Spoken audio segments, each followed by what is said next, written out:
ডিজেলটার এত কি মানুষগুলোর কি ক্ষতি করার কোনো প্রয়োজন ছিল ওর?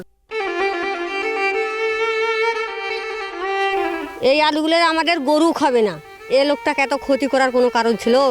আমরা প্রায় 4-5 দিন থেকে কাজ করতেছি, এনার আলু জমিতে তুলতেছি, কিন্তু এরকম আমরা দেখি নাই। ম্যানেজার সুপ্রিম সেটের সে আমাদেরকে প্রতারক করে বীজ দিছে, বীজে সব আলুতে খাওয়ার। এখন আমাদের কৃষকের মাথায় হাত, এখন কি করব, আলু তো বিক্রি করতে পারতেছি না। এখন আমরা তানভীরের আমাদের ক্ষতিপূরণ চাই।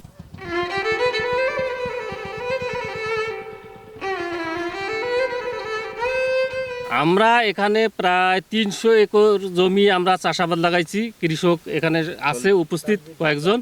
এই তানভীর এইলে সবগুলো 300 একর জমির এই প্রতারক তানভীর আলু দিচ্ছে সুপ্রিম সিডসের কথা বলে। কিন্তু সুপ্রিম সিডসের বীজ এরকম কখনো আমরা দেখি নাই যে সুপ্রিম সিডসের বীজ আলু খারাপ হয়। তারপরে আমরা যখন কৃষকেরা আনেন না তখন এই অবস্থা।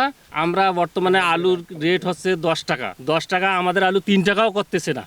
একেবারে আমরা পথে বসে গেছি, আমাদের কোনো উপায় নেই যে আলু সারাবো, এই কিষেনটা ধরার মতো কোনো উপায় নেই। 40 থেকে 50 জন কৃষকের প্রায় এখানে ইনভেস্ট করছি প্রায় 1.5 কোটি টাকা। 1.5 কোটি টাকার মধ্যে আমাদের মানে 4-5 লাখ টাকা আলু বিক্রি হয় কিনা সম্ভাবনা নাই, কারণ এখানে গোখাদ্য হিসেবে ব্যবহার করবে তারাও নিচ্ছে না।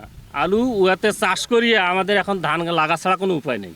ধান লাগাবো সে টাকাটাও আমাদের কোনো পুঁজি নাই, পুঁজিবারটা সব শেষ এখানে। এখন দাবিটা হচ্ছে আমরা এই প্রতারক তানভীরের কাছ থেকে ক্ষতিপূরণ চাই। সুপ্রিম সিডস কোম্পানি সহ আমার আইনের কাছে আমরা আপনাদের কাছে সহযোগিতা চাই, আমাদের ক্ষতিপূরণ চাই। আলুর বয়স 70 দিন, তখনই আলুর ডাল খুঁকলি দেখে আলুতে দাঁত খাওয়া আসতেছে। তখন আমি পরামর্শ করলাম, আলু কৃষি গবেষণার একজন আছে কর্মকর্তা, ওনার সাথে যোগাযোগ করছি। তো উনি বললো যে আপনি অ্যাডমায়ার দেন, ওষুধ একটা ছিল, সেইটা আবার 2000 টাকা দিয়ে আমি দিছি, তাতেও কোনো কাজ নেই। যখন 70 দিন গেল তখন আমি দাঁত খুঁজতে আরও বেশি হয়ে গেল।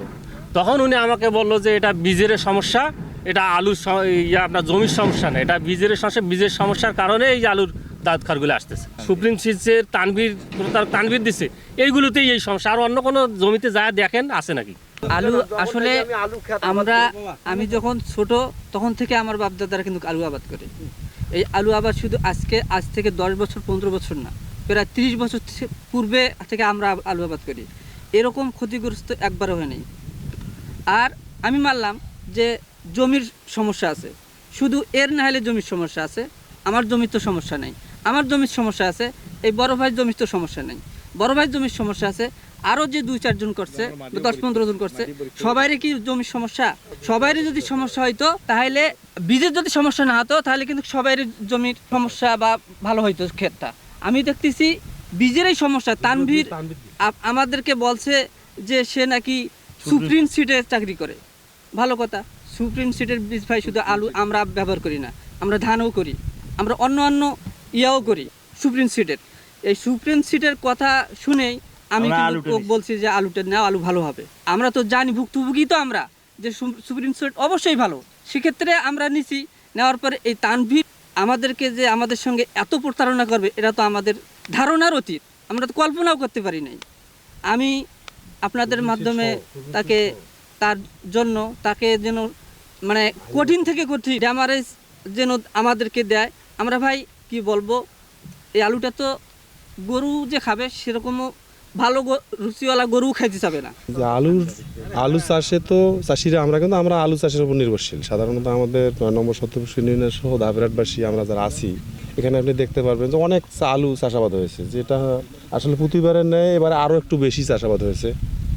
এক্ষেত্রে আলুর উৎপাদনও অনেকটা ভালো হয়েছে। কিন্তু আসলে আলু উৎপাদন হয় মূলত বীজের কারণে। এটা আমি বলবো সর্বোচ্চ বীজ হচ্ছে আলু উৎপাদনের প্রধান শর্ত হচ্ছে বীজ। যদি আপনি বীজ ভালো রোপণ না করেন, তাহলে আলু কিন্তু আপনি লক্ষ্যগ্রস্ত প্রোডাকশন পাবেন না আলু থেকে। এটা একটা বিষয়।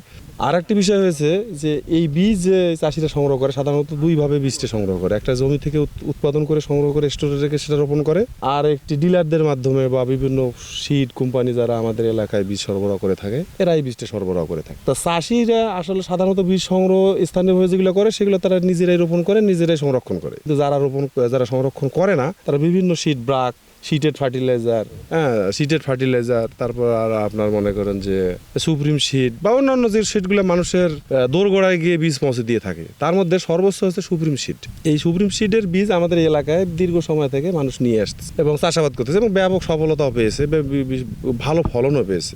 কিন্তু এই সুপ্রিম শিটের যে একজন কর্মকর্তা আমি এখানে শুনতে পেলাম যে আসলে এইখানে লক্ষ্য করতে পারবেন যে অনেক জমি চাষাবাদ হয়েছে, তার মধ্যে কিন্তু ধরেন বিভিন্ন কোম্পানির থেকে বীজ নিয়েছে, তার মধ্যে ন্যূনতম বীজ নিয়েছে এখানকার চাষি সুপ্রিম শিট থেকে। এই সুপ্রিম শিটের বীজ নিয়ে যে সমস্ত চাষিরা ক্ষতিগ্রস্ত হয়েছে, এদের মধ্যে সর্বোচ্চ যে বীজগুলো তানভীর রহমান নামে আমি শুনতে পাচ্ছি যারা দিয়েছে, হ্যাঁ, ওই তানভীর সাহেব সুপ্রিম শিটের পরিচয় দিয়ে চাষি পর্যায়ে বীজ দিয়েছিল এবং সেই চাষিরা সুপ্রিম শিটের নাম শুনে যে বীজগুলো রোপণ করেছিল, আপনি লক্ষ্য করে দেখেন যে তাদের একাধিক চাষি যারা যে বীজগুলো নিয়ে রোপণ করেছিল তাদের অনেক ক্ষতি হয়ে গেছে। তারা আর এই বীজটা আর মনে হয় না যে আর কখন তারা আলু রোপণ করতে পারবে, কারণ তাদের যে মূলধন যেটা কিনা তারা এখানে ব্যবহার করেছে তাদের সম্পূর্ণটা গায়েব হয়ে গেছে। এখানে এই আলুর দিয়ে 1 নম্বরে গোখাদ্য নতুবা এখানে হয়তো পুকুর বা স্তূপে ফেলে দিতে হবে, বা এটাই হচ্ছে এর।